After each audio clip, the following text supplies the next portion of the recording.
has a special meaning to me. It's one of the first places that I really got a chance to go on a long hunt just with my father. Just he and I hunting together for 14 days. And it was a life-changing moment for me. Africa has a special meaning to me, and it's something that I can't even explain, but I can know that coming back to Africa reminds me of that. It reminds me of what this continent means to me. It is an ultimate hunting experience. I wish that everyone at one point in their lives could come to Africa and experience just seeing what's here.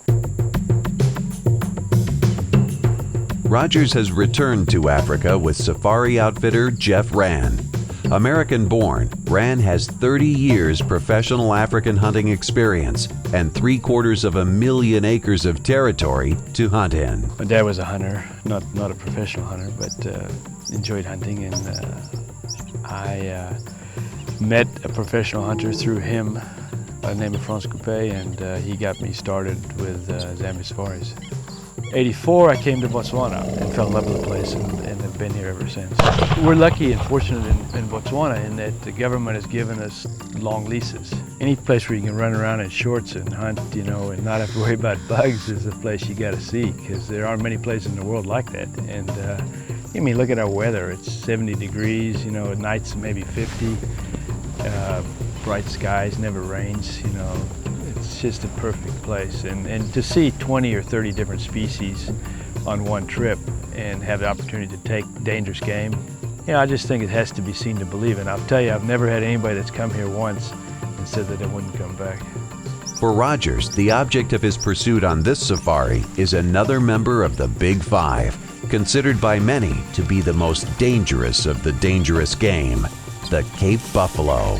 In my opinion, hunting the African Cape buffalo is the most exciting hunt you can possibly go on. You never know what you're going to find. It might be a lone bull, it might be a herd of buffalo, cows, calves, bulls, and they circle all around you. You can end up in the thick brush, as I did on this hunt so many times, surrounded with buffalo. Some look for the big heavy boss on the top, some look for the deep drop, some like buffalo that carry their weight out, or big hooks and hooks that even turn back. That's a nice thing to have. For me, hunting the buffalo is an experience, and I know that the natives here, the local indigenous people, love the meat. I particularly like the meat. I wanted an old bull, a bull that had reached his prime and had gone beyond it. Yeah, you see him there watching this, Mike. He can see something, but he doesn't really know what it is. And he might just be looking in our general direction. It doesn't look like he's really picked us up. We know there's some other bulls in there. Let's just try and get a better look here. As you walk through that thick thorn scrub, you know you can't see but 10 feet, sometimes 5, and you know they're all around you. These Cape buffalo, the sign is there. I can even feel the flies starting to circle, so they're right there. And just as you break out into the opening and look around the corner, there they are. And you see the backs of them mostly. Every once in a while you see an oxpecker running across the back of an old bull, so you know you're in the buffalo. I see those 3 together. Right. Looks like a couple of bulls. Maybe a cow there. The one on the right, it's looking right at us. He looks like a young bull. Yeah. Just behind him, you see that? Yeah. It's like 3 together, all kind of looking in our direction.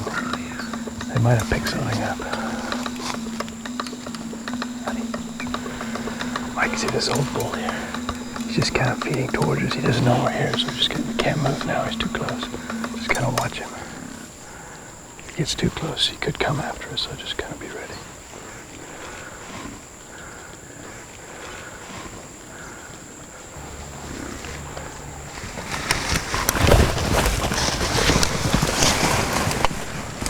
Stay.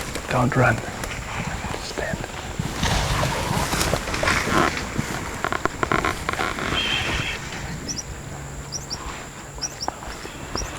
Just as we started to move out, Jeff said, just watch him. So I started bringing the gun up just to watch him, thinking that's what just watch him means. And sure enough, he just came right now. And it wasn't as though he was charging, but he did get some kind of a fright, smelled us perhaps, and he just came straight at us. Once he saw us, he veered off, but you have to cover him, and both Jeff and I are covering this buffalo. And it is, to me, at that time, it was as though the hunt hadn't even started yet. This was kind of the initiation. Okay, now you're buffalo hunting. And as he runs around and he tramples off, you smile, almost a nervous smile, and you look at each other and go, we're buffalo hunting. Okay. What would have happened if he would have come for us? Anyway, if he came all the way, you'd have to shoot him. There wasn't much time. No, but that's what I say. Right just, here. I don't know, get on him and be ready. But sometimes they get in so close and they don't know what we are. It's just something, and he'll come and charge through it and do what he did, though. He veered off and went around us when he figured out it was something he didn't like.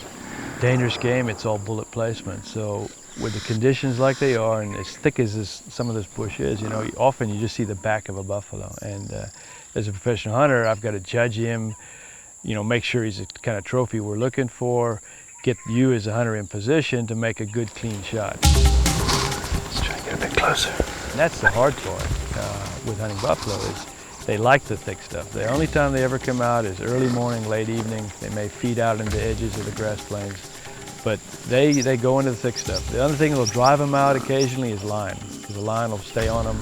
But most of these buffalo herds we have in the Okavango are being predated upon by lion every single day of their life. There's never a day goes by or a night goes by when there's not lion right on top of them.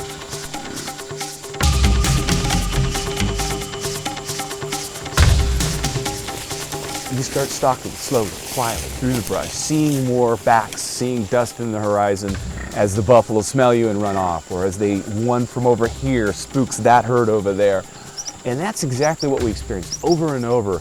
And eventually some of these buffalo will, not really knowing what's after them, but knowing something's wrong, sense us as perhaps lions or something that they don't like, and they'll go out in the open so that they can see what's coming. It's at that point that we got a chance to really look over the herd.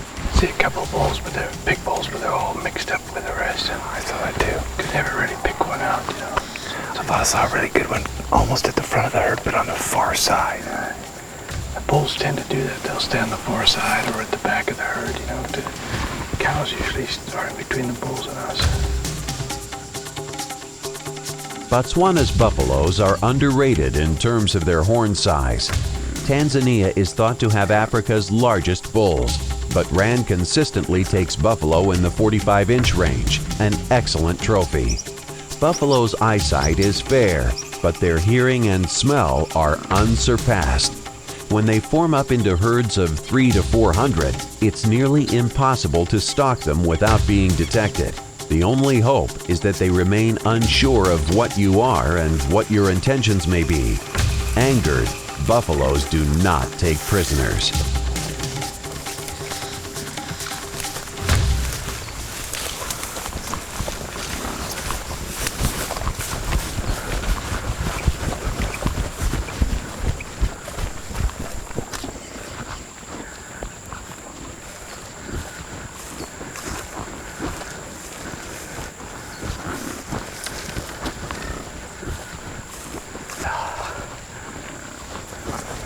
Left-hand side of the herd.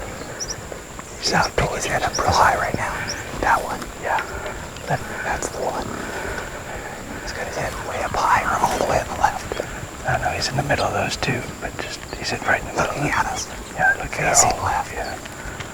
Now he's looking straight at us. Oh, there's another big bull here. This one looking at us. Right, closest one to us. Closest one to us. Yeah, that's the one we want. That's a big bull. That's the one. It's even bigger than that. Yeah. Wait as long as you can. If he starts to turn and shoot him. There were several good old bulls in this herd. One in particular that turned and faced me. I had a shot, but not the shot I wanted. And that for me is the key to buffalo hunting. If you don't feel comfortable with the shot, don't take it.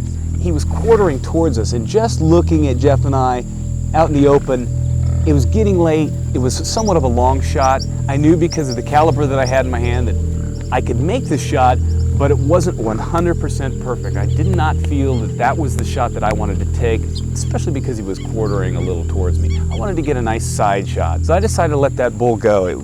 And that is something that I think every buffalo hunter has to know. What is your capabilities? What can you take effectively? The single most critical moment on a buffalo hunt comes when the trigger is pulled. At best, a fatal blow has been struck. Second best is that the shot has missed clean. Worst is that a bull is wounded and makes it to cover, where it lies waiting.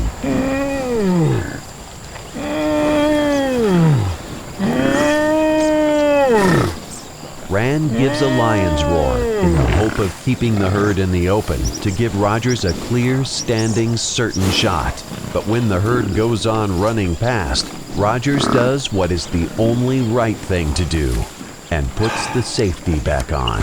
OT, what do you think? Have I failed you again? Have I failed you again? I got you no buffalo. Auntie. It's hunting, huh?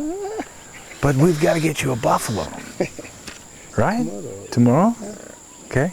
It's a deal? Yeah. Okay, tomorrow, buffalo. Yeah.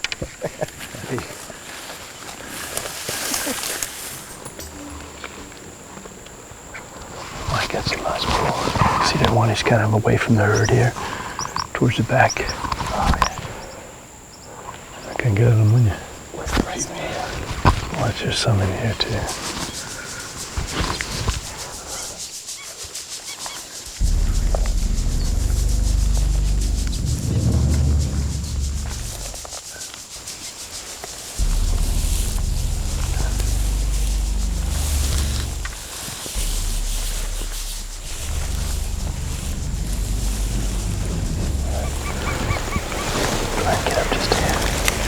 Another 10 yards. Do you think he's going to go around? Looks like he's going to the left. Let's just try and get, we may have to move a little bit to the right. Okay.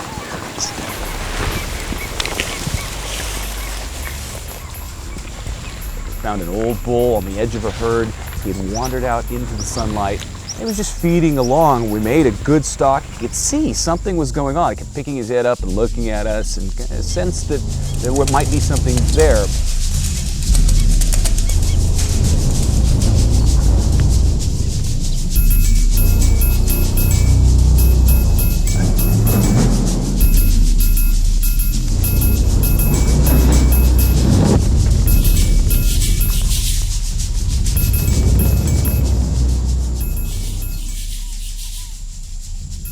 As we closed the distance, it got to within, I want to say 50 yards. Come on, get on him. Get on him. Wait till he turns. I want you to take him right on the shoulder, okay?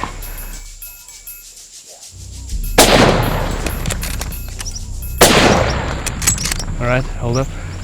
Just as I raised up, the bull started to turn away, and it looked like he was going to sense us or just wander off back into the brush, never to be seen again. But he turned for that one more look, and he turned to his right, came into the sunlight, and gave me a perfect broadside shot. I had the Beretta 416 shooting a 400 grain bullet, and I just knew, looking through the scope, that I had the shot that I wanted. I knew that I could hit right where I wanted to hit. Even with a perfect shot, though, the buffalo's going to run off into the brush, and now that you get that uncertainty that, well, did I make the perfect shot? Yeah, I made the perfect shot, and I felt very comfortable that the shot was where it needed to be, but you still have to walk in ready, and so we did that. 3 steps, listen, 3 steps, listen. I was very happy with the shot. It went through the heart. He ran 30, 40 yards and turned around and just dropped dead in his tracks. Great shot, Mike. Hey, hit him exactly where you wanted to. Oh, that was exciting. I can't believe we found him right out here in the open. I mean, we've been looking in the thick brush, and this big old bull, you say he's bigger than normal? Body size, yeah, definitely. They got so much feed and water down here in the delta that they get big, heavy bodies like this. This was a great hunt. Yeah. And you put me in position to take that shot. I mean, that's what I need to do. And us as hunters, all of us, this animal can't decide how he's going to die. So we morally and ethically want to try and get in as close as you can, get that first shot, make it count. And, it's a dangerous game and anything can happen. But if you take a good first shot, likelihood of something really bad happening to you is a lot less. What about calibers? I mean, this is a big old bull. I shot him with a 416 Sacco by Beretta. What do you recommend for a buffalo? That gun performed perfectly. For elephant, buffalo, any of the thick-skinned game, you need a gun that's going to give you a penetration, a bullet that's going to give you that penetration. Right, and on buffalo, my experience, what I like to do is load a soft on top and solids below. You do that the same way. Absolutely, I tell every client, especially when you're hunting in a herd situation, where you may have to shoot a bull that's got some other bull behind him or some cows or something behind him, and you don't want that bullet to penetrate through that buffalo. Mm-hmm. So the first shot, you hit a soft nose, you get a lot of damage, a very good blood trail. and then follow up everything else with solids after that. Because he'll leave the herd. He won't stay with the herd, just like this guy did. Thanks so much. I appreciate it. Great job. Great hunt. Good hunt.